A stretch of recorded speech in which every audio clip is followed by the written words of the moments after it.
May ugong-ugong na naman kasi na baka magkaroon ng change sa leadership in the Nako, Senate. yan ang sinasabi ko. Baka kailangan naman pong mag-appear ang inyo pong kliyente at bumoto na naman. Ano ho bang balita natin? Well, Ayan. that's an option also that can Oh. be decided only by Senator Bato de la Rosa. No? For all you know, nandyan lang siya sa tabi-tabi. Naku po. Naghahanap lang ng paraan. Kung kinakailangan na nandun na naman siya, iiwasan lang niya yung NBI kasi hellbent talaga yung NBI na nadakpin siya.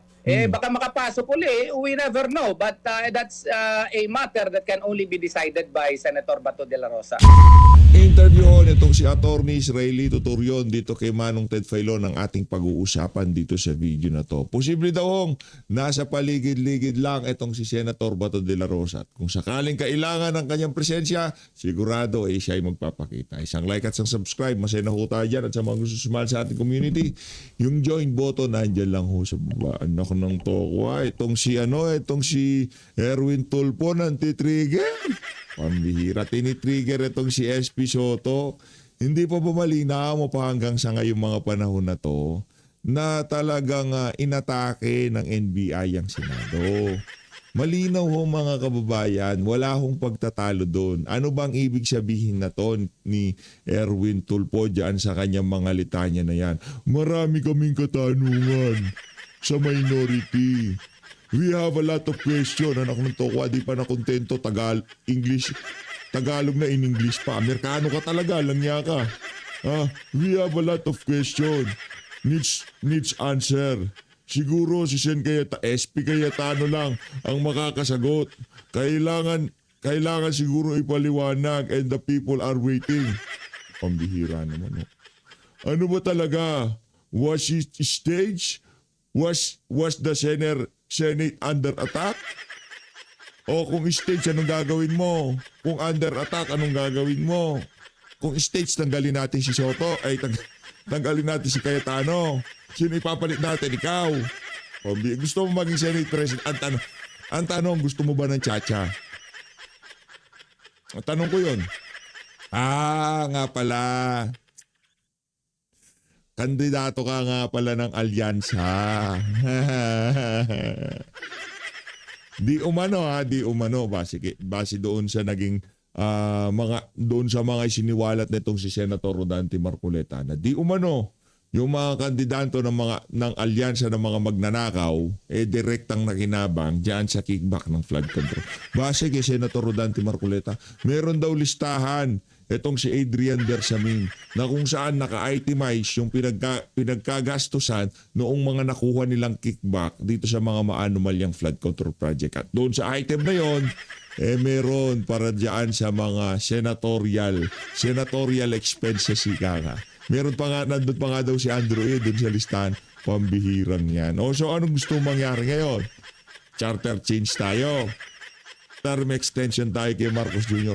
Huwag nyo nang patagalin. Ito sinasabi ko dito sa administrasyon na to. Wala kayong takas. Kung hindi si Sara Duterte ang magpapanagot sa inyo, mananagot at mananagot kayo doon sa pagnanakaw na ginawa nyo sa kaban ng sambayan ng Pilipino. Sa ayaw sa gusto nyo. Walang dito, wala kayong lusot para sa lahat ng nakinabang. Kahit na 5 yung tinanggap mo dyan sa mga maanumalyang flood control na yan, meron kang pananagutan. Dahil dyan sa pera na yan, maraming buhay ang nawala. Dugo ho yung pera na yan mga kababayan. Sa mga nagdaang mga bagyo, nakita nyo kung gaano katinding perwisyo ang inihatid ng ginawa nilang pagnanakaw na yan sa administrasyon na to. Diba? Kaya para doon sa mga Talyanista at Ensaymada vlogger, para doon sa mga dilawan, pinklawan vlogger, tanungin nyo na yung mga handler nyo. Saan ho ba galing itong 500,000 na to? Diba, alam ko naman mga bayaran kayo. Wala kayong sariling pag-iisip. Wala kayong sariling mga punto de vista. Wala kayong sariling mga desisyon sa mga vlog nyo. Kailangan yung makakapagprotekta sa kung sino mang mga handler nyo. Yun lang ang pwede nyong ilabas sa inyong mga pahina at mga channel. Dito sa PH Update hindi. Walang makakapagdikta sa atin dito. Wala makakapagdikta. Yung gusto kong ipalabas, yun ang ipapalabas ko. Okay? Wala yung tipong, hindi pwede. Yung gusto lang natin, yun lang. Kunyari, trip ko ngayon itong si Erwin Tulfo. Ay, sa tingin ko, parang gusto niya atang maging Senate President, pero hindi maaari, Brad. Ang tanong, gusto mo muna ng term extension. Pero sa bagay, nasa interest nyo naman yan, di ba? Kayong mga naging kandidato ng alyansa, nasa interest nyo na i-extend ang term nitong si Marcos Jr., di ba? Next. Ito na ho mga kababayan, matindi ho ito. For all I know, nandyan lang si Sen Bato sa tabi-tabi, naghahanap lang ng paraan. Kung kinakailangan nandun na naman siya sa Senado, iwasan lang niya yung NBI. Pambihira talaga itong si Atty. Israeli Tutorion. Eto na. Rumekta na ho tayo sa interview niya dito kay Manong Ted Filon. Game. Ino-operate ho ngayon si Senator SP Cayetano. Ino-operate ho siya sa mainstream media. Yung 10K, kung ano-ano yung mga banat sa kanya. Pambihira. Sino bumabanat? Panoorin niyo ho itong programa na to. Ted Filon at DJ Chacha. Sir, good morning. Salamat sa Magandang umaga. Magandang umaga po. May buntagsan. Attorney, ito ho muna. Nagsumagot na po yung OSG sa inyo pong petisyon. Kailan po kayo tutugon, sir? Actually, may draft na kami ng aming reply as early as 3:30 in the morning today. But of course, we await the comments of other friend lawyers who want to contribute likewise. No?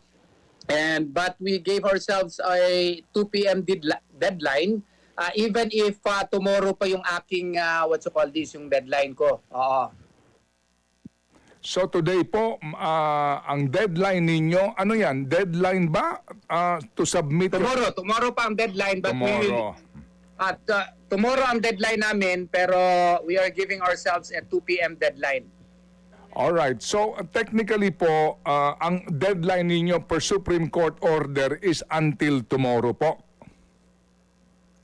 Yes. Pero isubmit namin ngayong hapon. Alright. Inshallah. Sige, so attorney, yung pong inyong kliyente, kung mamarapatin po ninyo, the usual question po na aming naitanong sa inyo for several occasions, nasaan ngayon si Senator Bato? Well, as of the moment, di ko talaga alam. Kasi nung confirmed na umalis siya at 2:30 in the morning, nakaalis ako earlier, mga 1:30 or 1:45 in the morning, no? Di kami nakapag-usap na meron siyang plano na ganun. Parang I don't know what happened after I left. So, nung dumating nga ako mga 9 o'clock in the morning, I really had no idea na wala na pala siya dun sa Senado. Kaya pala yung supervisor ng USAA nagtanong sa akin kung sigurado ba daw na si Senator Bato ang nagpa-akyat sa akin. Sabi ko, presumed na yun, kaya ako naman ang lawyer. So, pinaakyat naman ako. I really do not know, sir. Attorney, meron po akong interview na napanood during the time that this is happening. I think yung binabanggit nyo na around 1 a.m. Meron pang nagtanong na media sa inyo kung nasan si Senator Bato. Tama po ba? Tapos parang may pinakita kayong litrato. So, yun po, as in like no idea, no discussion with Senator Bato tungkol po sa pag-alis niya. Wala talaga kayong kaalam-alam. Ang nangyari kasi mga 1 to 1:30, Oh. pumunta kami ni Senator Bato doon sa crime scene yung sa area ng putukan. Tapos Si DJ Chacha na sumasalansan dito kay Atty. Israeli Tutorion. Pambihira. Palakpakan muna natin to si DJ Chacha. Idol yan eh. Idol yan si DJ Chacha. Malupit yan, malupit. picture pa kami doon kaya para for posterity purposes at saka ebidensya na rin na nandun talaga sa Senado. So, yung mga agam-agam noong mga panahon na yon na kaya nagkaroon ng mga ganong klaseng komisyon para makatakas si Bato. Wala akong katotohanan yan. Siguro afterthought na lang ni Senator Bato yun. Yung tipong anak ng toko, di talaga titigilan ng Senado, bababuyin talaga nito mga siraulo na to ang Senado. Kailangan ko nang umiska po, kawawa naman yung bagong liderato. Pero kung sakaling kailanganin ako, sigurado magpapakita. Pinost ko yun. At pagkatapos noon, umakyat po kami sa taas at nagkausap kami about his legal, remedies under the law. He was inquiring as to ano ba talaga yung Section 17 ng Republic Act 9851. And I was explaining to him yung surrender mechanism nga. Walang procedural mechanism under Republic Act 9851. Kasi nga po hindi natin kinopya lahat yung ano na ho ito, labanan ng naratibo. Tama yung mga nag-a-advise dito kay Senator Alan Peter Cayetano. Hindi na ho ito labanan ng katotohanan. Labanan na ho ito ng naratibo. Kung sino magaling magaling mag-shape ng narrative sa social media, sa mainstream media, sila mananalo. Kaya naman, inaanyayahan ko kayo na ibahagi itong video na to. Ibahagi, hindi ho yung gagawa ng FB page tapos papangalan ng PH Update. Hindi ho atin yan. Pinapaalalahanan ko kayo mga kababayan. Poser ho ito. Baka magpakalat ng fake news yan. Ako ho mapagbintangan. Hindi ho atin ang FB page na to. Pakishare ho ng video. Okay? Okay lang hong re-upload nyo yan sa inyong sariling mga pahina, mga Facebook account. Huwag lang hong gagawa ng FB page na nakapangalan sa PH Update at ipapakita na para bang sa atin ito. Hindi ho atin ito. Ang worry natin dito, baka mag-share ng kung ano-anong kabuktutan itong channel na to at tayo ho ang mapagbintangan. Okay? Alam nyo na ho, napakabengatibo ho ng administrasyon na to. Tapos gumawa ho siya ng ganitong kabuktutan at tayo mapagbibintangan. Unfair naman ho sa atin yan mga kababayan. Kaya ho tayo hindi pumupunta sa FB dahil sa mga ganyang klaseng kaganapan. Paki-report at paki-block na rin ho. Report sabay block. Okay? Makikita nyo, merong tatlong parang tuldok dyan. Report. Tapos i-block nyo na ho para hindi nyo na ho makita yung page na yan. Maraming salamat mga kababayan. Tuloy natin. Lahat ng sistema doon sa Rome Statute. And nung na-research ko nga yung pag-frame ng Republic Act 9851, na-confirm na si Senator Gordon ang sponsor nito at nagtanong pa nga si Senator Pangilinan kung anong extent kung yung cases na kung baga yung mga parehong ganitong cases. And Senator Gordon was answer to the effect that the Republic Act 9851 was actually passed in order to fortify, strengthen our local criminal laws. Kaya nga, nung narinig yun ni Senator Bato, parang nakampante naman siya at saka nagtanong, saan ka matulog, attorney? Dito lang, sa Senado. Wag na nakakahiya sa'yo, may room ka naman, di ba? Sa hotel, dun sa maliit na hotel na kinuha ng kanyang staff sa akin, doon ka na matulog para makakomportable ka naman. I followed his advice and paglabas ko may nag-interview pa nga sa akin and I confirm nandun pa siya. Okay. So sa madaling salita, wala kayong naulinigan o naramdaman sa pag-uusap ninyo with Senator Bato last week na mangyayari ito. Ang sabi nyo rin po, Nako DG, wala siyang wala talagang alam itong si Senator tuloy. Senator, tumakbo ka na kasi, Attorney Sreli Tuturion, pinapahirapan mo pa si PH Update. Senator Sreli Tuturion, yan yung yaan ang titulo na sa'yo, bagay sa'yo. Wala talagang alam itong si Attorney Tuturion. Diyan sa plano na yan ni Senator Bato. Pero feeling ko, ito personal ito.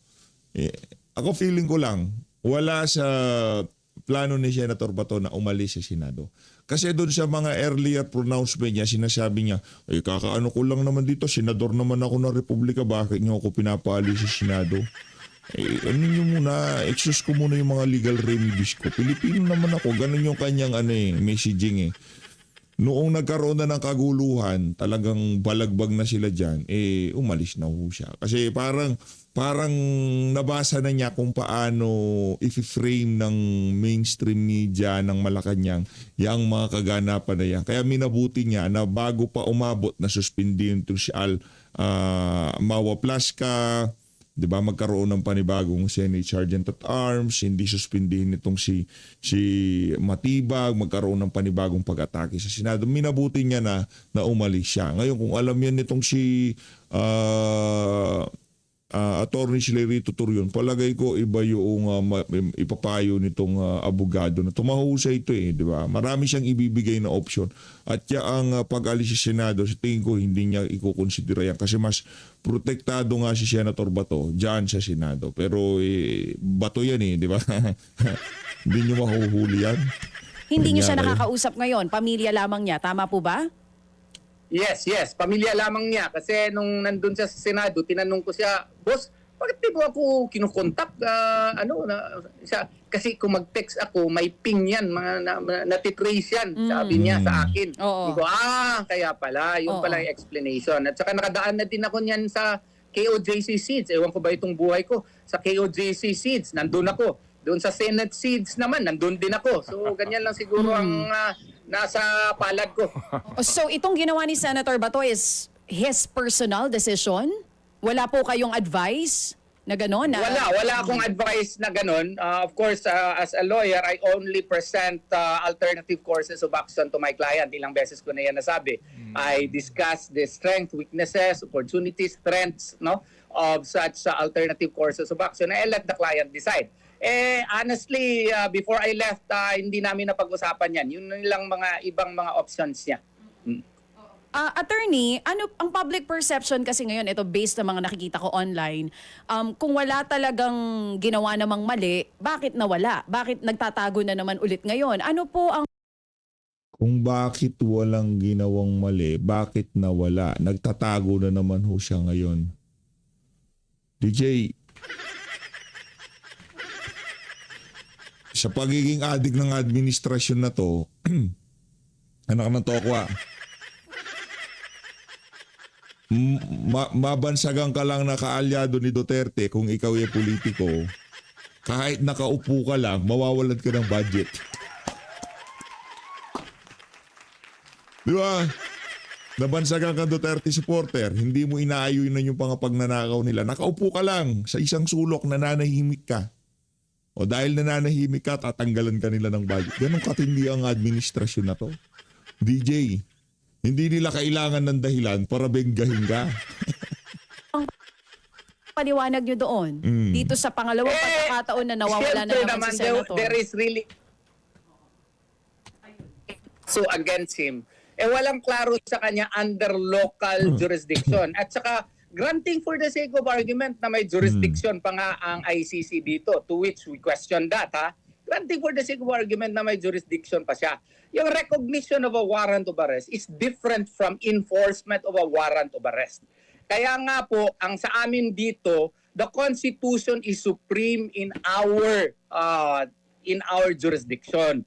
Just because there is a foreign process, it does not mean that you will surrender it. It does not mean that just because the president decides, no, if ever he decides na we will surrender Bato to the ICC, it has to pass through local courts because that is what is provided for by the 1987 Constitution, that no person shall be deprived of life, liberty, or property without due process of law. Mandate din ito ng customary international law. Hindi na lang natin pag-usapan yung Article 59. What about Article 9 of the International Covenant on Civil and Political Rights? What about Articles 8 and 9 of the Universal Declaration of Human Rights? Saka ibang mga interviews ko, I can cite you 15 cases and other cases na lahat ng constitutional democracies, pag may arrest warrant, dadaan talaga yan sa local courts. I can cite you example, yung kay Nassim case, kay El Masri case. Libyan siya, nadakip siya doon sa Italy. Pero the Italian courts, no, entertained his petition which was filed before it and decided even in his favor and deported him back to Libya. In Ivory Coast also, yung Simon Gbagbo case. May kaso siya, may ICC warrant siya, but the Ivory Coast local courts entertained his petition and he's found out that his rights were not respected. There were procedural defects in his supposed arrest and he was given his rights were recognized under Ivory Coast law. And I can cite you other examples likewise. So, Grabe pala. Meron pala talagang, kung tawagin yan sa salita ng mga abogado, meron mga jurisprudence. Diba, meron na palang nangyaring kahalintulad ng ginawa na yan kay Senator Bato de la Rosa. At napatunayan na meron talagang merong pagkukulang. Mali pala yung ginagawa na yan kay Sen Bato. Sa tingin ko kumbisido na dito si DJ Chacha. Dito sa mga paliwanag na to ni Atty. Israeli Tutorial. under customary international law, under our 1987 Constitution, and even under Article 59, nandun yan. Yung proseso lang, kung i-follow natin Article 3, Section 2 of the 1987 Constitution, medyo mas mahaba. Pero under Article 59, medyo abbreviated. But in both sources, kailangan dumaan ng local courts. Hindi po pwede executive discretion lang yan. Oo, magkaiba po ang posisyon nyo, no? Dito po sa naging tugon ng OSG, ang binabanggit po nila ay hindi na kailangan nitong local court order para po maipatupad itong ICC warrant. So ibig sabihin, tama ang suspecha ni Senator Bato de la Rosa na nung hindi na kailangan yung local courts para ipatupad yung ICC warrant. Ang plano ho talaga, idiretso siya sa The Hague. Yun ang tayo ng yung Malacanang, yun ang tayo ng executive. Maliwanag pa sa sikat ng araw. Hayaan nyo ho mga kababayan, wag ho masyadong, wag ho kayong masyadong mag-alta presyon. Alam ko karamihan ng mga kasama natin dyan, nag-iinit ang ulo pagka ganito naririnig sa mga kaganapan sa ating bansa. Huwag kong masyadong mainit. Ika nga lang yan, lilipas din yan. Darating din yung panahon na makakaganti rin ng sambayanan. Ika nga mabibigyang hustisya yung mga pinagnakawan. Matanong ko lang po, kung kasi na-explain nyo na rin yung sagot nyo na yan, dun sa tanong ko na kung walang ginawa, bakit nagtatago, it seems like ang binabanggit nyo po sa sagot nyo ngayon, ine-exhaust nyo lang lahat ng pupwede pang posibilidad na maibigay or due process for Senator Bato. Ngayon, ano pong sagot nyo dito? Ang banggit ng OSG, hindi dapat maging sanctuary for impunity ang Senado, lalo na rin po ang Pilipinas. Ano pong tugon nyo dyan? Reaksyon? Ang tugon namin dyan ay hindi naman ito a matter of a question of what you call this yung sanctuary of impunity. Wala ngang local confirmation, local judicial confirmation yung kanilang process.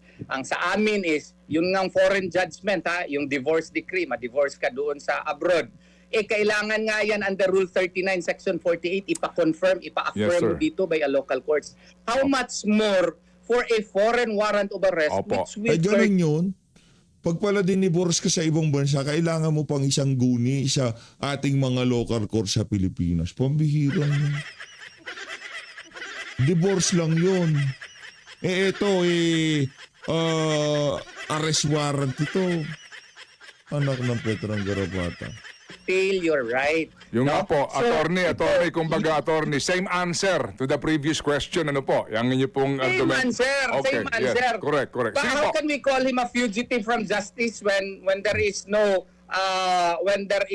proper charge Yes. that has been Yes, sir. confirmed under Opo. Philippine laws? Opo, yes sir. Yes. Well said, and you mentioned that several times nga po, na iba ho ang inyo Yes, pong pananaw. Okay, sige. So, attorney, may ugong-ugong na naman kasi na baka magkaroon ng change sa leadership in the Nako, Senate. yan ang sinasabi ko. Baka na naman pong mag-appear ang inyo pong kliyente at bumoto na naman. Ano ho pang balita natin? Well, Ayan. that's an option also that can be decided only by Senator Bato de la Rosa. No? For all you know, nandyan lang siya sa tabi-tabi. Naku po. Naghahanap lang ng paraan. Kung kinakailangan na nandun na naman siya, iiwasan lang niya yung NBI kasi hellbent talaga yung NBI na nadakpin siya. Baka makapasok uli, we never know. But that's a matter that can only be decided by Senator Bato de la Rosa. Nako, malaman niya sinabi na yan itong si Atty. Israeli Tutorial na bahinay-hinay kayo para doon sa mga nagtatangkang patalsikin itong si SP Cayetano. Baka pagka kinailangan yung bato, wala nang problema di Senate Protective Custody ulit. Hindi, wala. Walang Senate, walang rigo doon ngayon sa Senado. Okay? maliwanag pa ho sa sikat ng araw, ayaw ng mga senador yung term extension. Ayaw ng mga senador yung charter change dito sa administrasyon na to ng mga adik sa Malacanang. Okay? Ayaw ho. Ayaw. Mantakin nyo, dapat pala hindi naman si Alan Peter Cayetano magiging Senate President. Noong kudita sa Senado, bago nito. Diba? Bago nito. Ngayon, dahil siguro sobrang lalanan nitong si Tuta Soto, habang gumagapang ang mga ordinaryong Pilipino at di malaman kung paano mairaraos sa maghapon, ang pinagkakabalahan meeting dito kay Boji D. Pinag-uusapan, charter change, term extension ng mga congressman at senador at ng mga siraulo sa Malacanang. Di ba? Sabi nitong si political strategist na si Sir Lito Banayo, ang mag-e-election lang daw pagka nagkataon sa 2028 mayor at governor. Anak ng Petrang Karapat. Ayari tayo dyan. Ngayon nagkabistuhan. Nalaman ng mga senador, nalaman ni Loren, nalaman ni Villar. Teka. Umuuna nga tayo sa mga katarantad ng Malacanang. Tapos gusto pa nila ng umisa ng ganito. Ayaw namin yan, sabi siguro ng mga senador. Ganun mo talaga. Diba? Ano yan paramihan ng bilang sa Senado. Ngayon, puro kabalbalan ginagawa mo. Okay, sige po. So aantabay ho kami, attorney, sa inyo pong mga gagawin po na answer dito po sa naging reply po ng OSG. At muli ho kaming nagpapasalamat sa inyo for giving our show your version and side of the story para ho naman natin mabalanse ang isyong ito, attorney. Yes po. Maraming salamat din po, Sir Ted. Maraming salamat sa oportunidad. Opo. In fairness sa lahat ng mainstream media, kaya ako pinapanood yan kay Manong Ted at kay DJ Chacha. Oo, meron silang bias. Hindi na given naman yun, di ba? Nagpo-programa kayo, oligarko may-ari ng istasyon. Wala problema doon, given na yun. Nararamdaman natin na pagdating kay Tuta Soto, kay Ping Lacson Boytago, meron talagang baling. Kahit pa paano. Okay?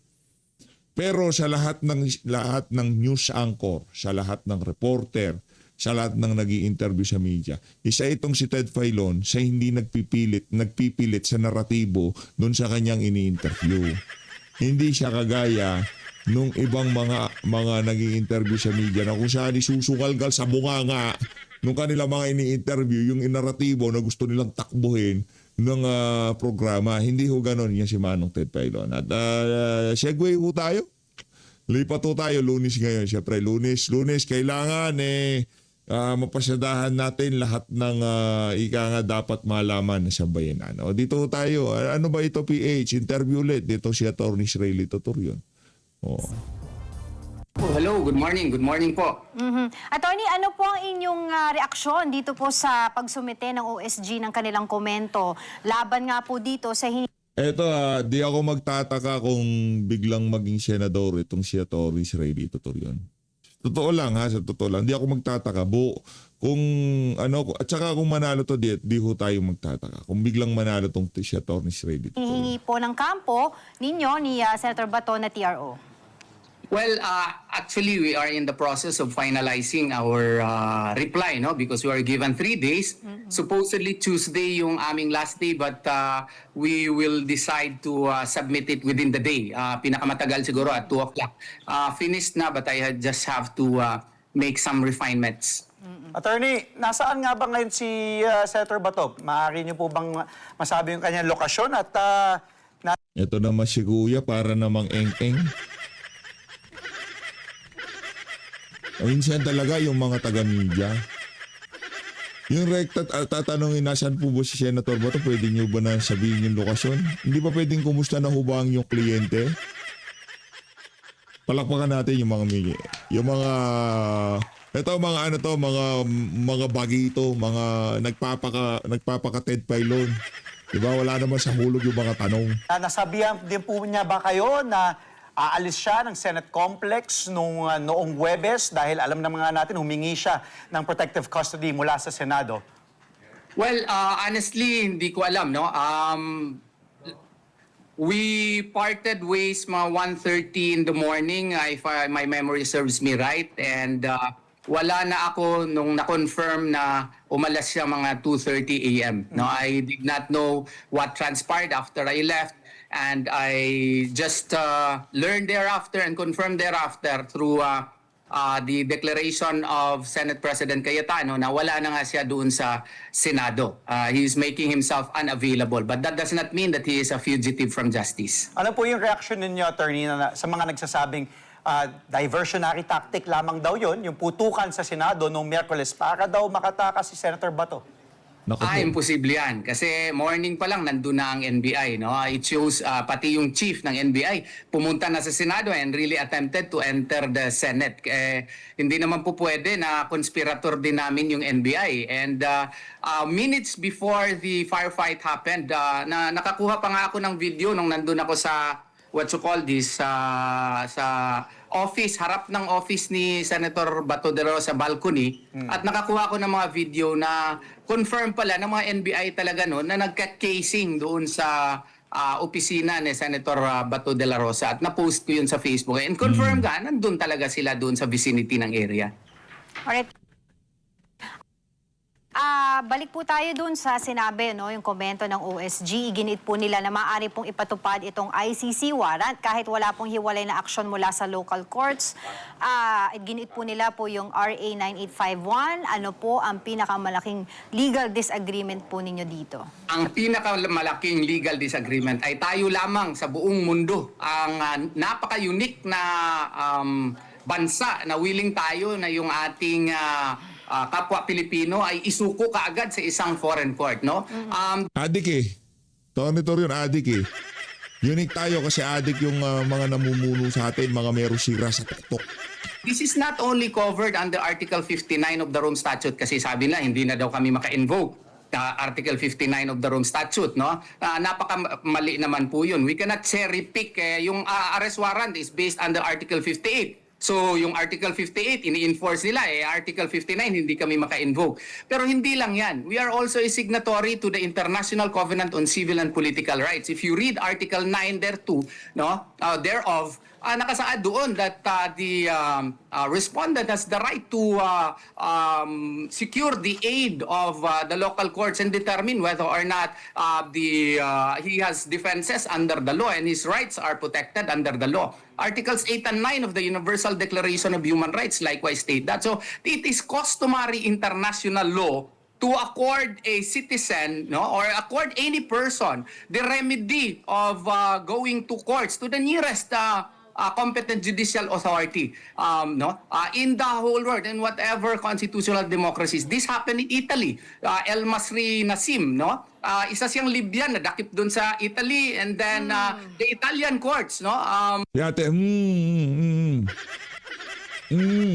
para naman alam talaga Gave mambira him natin. the chance to prove his case, and give him the chance to determine whether or not his rights were respected. And Italy even ordered his release in Ivory Coast, the Simon Gbagbo case. May warrant of arrest din siya, but he was given the chance to present evidences that his rights were not protected, and the Ivory Coast local courts likewise gave him relief. So this is not only a matter that should be respected by the Philippines, but this is respected in all constitutional democracies. Attorney, paano po kapag hindi po pinagbigyan ng Korte Suprema ang hiling niyo po na TRO at pagbigyan po nila ang Senado? Spekulasyon lang yan ating.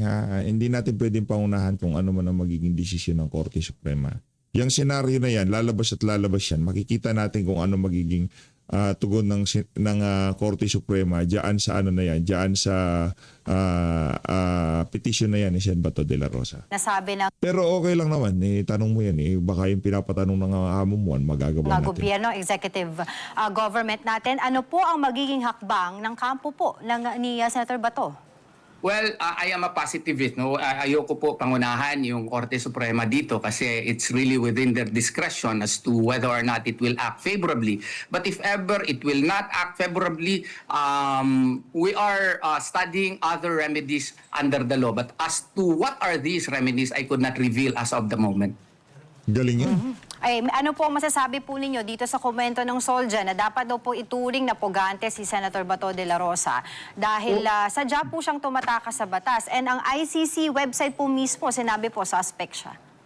Ma'am, dito po sa Pilipinas, wala pong warrant of arrest against him. So sa amin pong mababa po, kung tawagin nating mababang pananaw, hindi po siya pugante. Because fugitive from justice in accordance with Valyacar Transit case, that's the latest Supreme Court decision decided by the Supreme Court, appertains to a person who has a pending warrant of arrest in the Philippines. It does not contemplate a situation na yung warrant of arrest ay foreign warrant of arrest. So sa amin po, idaan nila ito sa ating local courts. Respetuhin natin yung karapatang pangtao ni Senator Bato de la Rosa. Ano bang masama kung irespetuhin natin yung 1987 Constitution? The Bill of Rights was precisely enshrined in the 1987 Constitution to protect the Filipino citizens against the abuses of government, against the Marcos dictatorship in the past. So, kaya nga nandyan yung Bill of Rights. No person shall be deprived of life, liberty, or property without due process of law, para yung due process of law ay masusunod in any and all cases affecting the rights of a Filipino citizen. We should respect that. That is mandated under the 1987 Constitution. Rerespetuhin daw natin yan pagka hinahabol na ng batas at isusuoli na sa Amerika yung mag-inang asawa ng diktador na merong kinakaharap na kaso sa Amerika. Doon natin rerespetuhin yung batas na yan na karapatang pantao na yan, Atty. Israeli Tutorion. That is also customary international law. Attorney, maraming salamat po sa oras ninyo. Happy Monday po and good morning. Hindi nakasundot tong sila ate at kuya. Ayun na nga mga kababayan, maraming salamat to sa pagsuporta sa PH Update. Mag-ingat to kayo lahat. Halin natin ng Pilipinas. Yun ang pinaka-latest ngayong mga panahon na to. Abangan nyo ho yung naging interview nitong si Joel Chua. Mamaya ho natin. Sasalansanin yun. Para maano na ng ating mga kababayan kung gaano ka-entitled. Pati ba naman yung imbitasyon ng impeachment court. Pambihira talaga. Maraming salamat to. Sa ating Pilipinas. Mga bida-bida.